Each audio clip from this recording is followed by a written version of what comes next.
cam, and I ran the wire yesterday.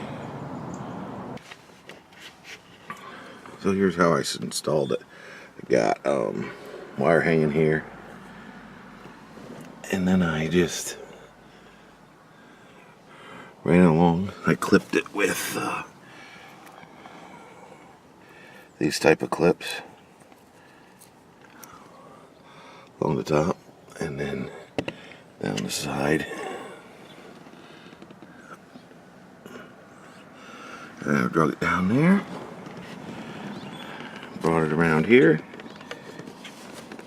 clipped it there, clipped it there, ran it down under the trunk. There was a wiring harness there already, so I just zip tied it to that. And up along here, and he comes up here. I'm going to plug it into there. There's the windshield housing. This is the, I'll give you a 2-port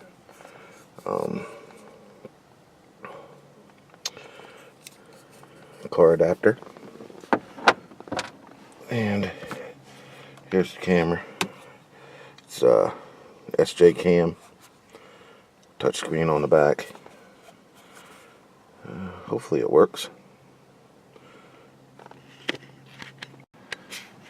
Here it is installed.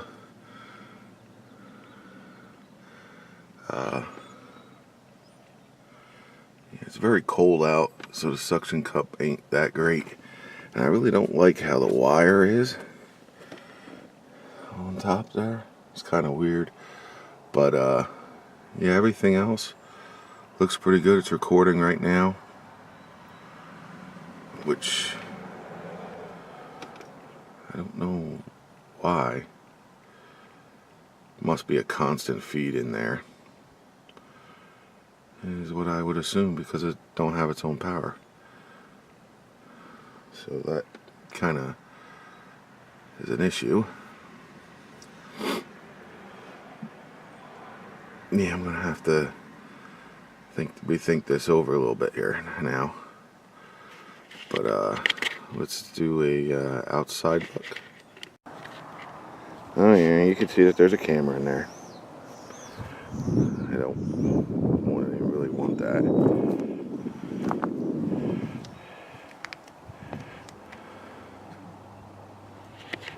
But it'll work.